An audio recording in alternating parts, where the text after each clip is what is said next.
आप कोई फर्नीचर बना रहे हैं या बस एक शेल्फ लगा रहे हैं, एक छोटा सा दुश्मन है जो चुपके से आकर आपका सारा काम बिगाड़ सकता है। और वो है एक ऐसा कोना जो ठीक 90 डिग्री का ना हो।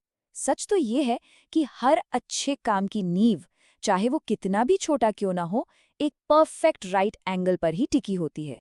तो असली सवाल यही है कि ये पक्का कैसे करें कि हर कोना, हर जोड़ एकदम परफेक्ट हो। क्योंकि अगर शुरुआत में जरा सी भी चूक हो गई ना, तो आगे चलकर कुछ भी सही से फिट नहीं होगा। यही तो वो चीज है जो एक प्रोफेशनल और एक शौकिया काम के बीच का फर्क बताती है। और मजे की बात यह है कि इसका हल किसी हाईटेक लेजर मशीन में नहीं, बल्कि इस बहुत ही सीधे साधे लेकिन कमाल के टूल में छिपा है। इसे कहते हैं ट्राई स्क्वायर, या अपनी आम भाषा में गुनिया। ये परफेक्ट राइट एंगल पाने की समझो एक मास्टर की है। बढ़िया, तो चलिए मुद्दे पर आते हैं। गुनिया का काम बहुत सीधा है, पर उतना ही जरूरी भी। इसका काम है ये जांचना कि कोने ठीक 90 डिग्री पर हैं, सतहें एकदम सीधी हैं और सब कुछ बराबर है या नहीं। समझ लीजिए, ये किसी भी कारीगर के लिए पहला क्वालिटी कंट्रोल चेक है। पर सवाल ये है कि ये काम करता कैसे है। इसकी असली ताकत ना इसके बेहद सिंपल डिजाइन में ही छिपी है। चलिए जरा इसके पार्ट्स को थोड़ा और पास से देखते हैं और समझते हैं कि ये क्या हैं।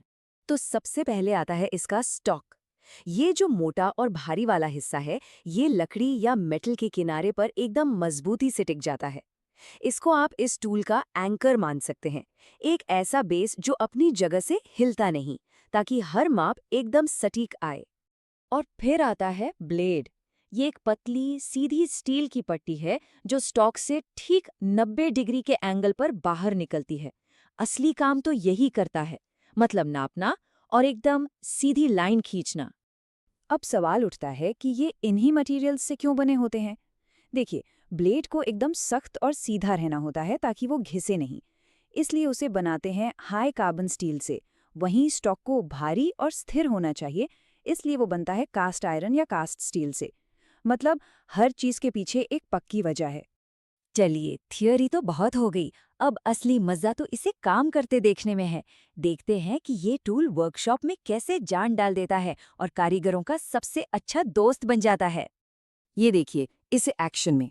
यहाँ सिर्फ ये नहीं देखा जा रहा कि कोना 90 डिग्री का है, बल्कि ब्लेड को सतह पर फिराकर ये भी चेक किया जा रहा है कि कहीं कोई ऊंच नीच, कोई उभार या गड्ढा तो नहीं है। ये एक तरह का डबल चेक है जो एकदम परफेक्ट फिनिश देता है। और इसकी दूसरी सुपर पावर है मार्किंग।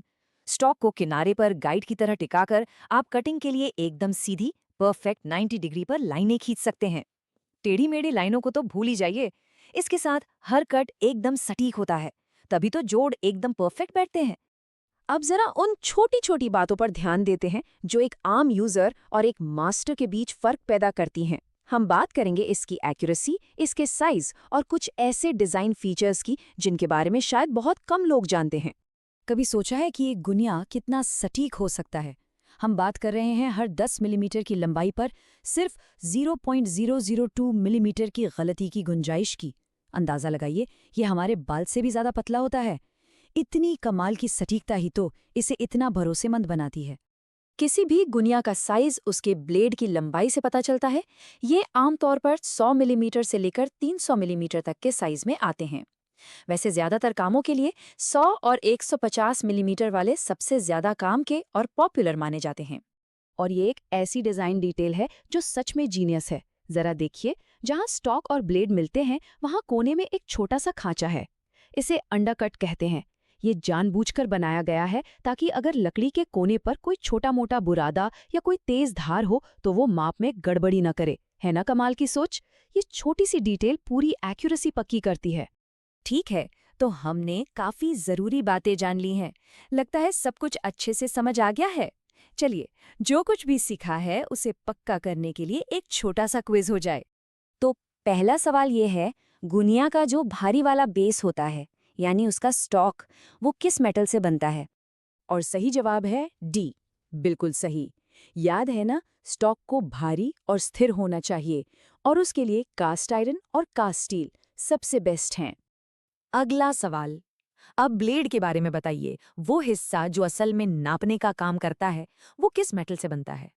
एकदम सही। जवाब है ए, हाई कार्बन स्टील। ब्लेड को सख्त होना ही पड़ेगा ताकि वो समय के साथ घिसे नहीं और अपनी सटीकता बनाए रखे। और ये रहा आखिरी सवाल। जब हम गुनिया के साइज की बात करते हैं तो असल में हम किस चीज की लंबाई की बात कर रहे होते हैं? बिल्कुल सही। जवाब है सी। गुनिया का साइज हमेशा उसके ब्लेड की लंबाई से ही बताया जाता है, चाहे वो 100 mm का हो, 150 mm का या कोई और। तो आखिर में गुनिया सिर्फ एक टूल नहीं है, ये एक याद दिलाने वाली चीज है कि बेहतरीन नतीजे हमेशा एक सटीक नींव पर ही खड़े होते हैं। ये सिखाता है कि छोटी छोटी चीजों पर ध्यान देना ही सबसे बड़ा फर्क पैदा करता है। तो अब सवाल ये है, जब प्रिसिजन की ये ताकत समझ आ गई है तो इसके साथ कुछ शानदार बनाने का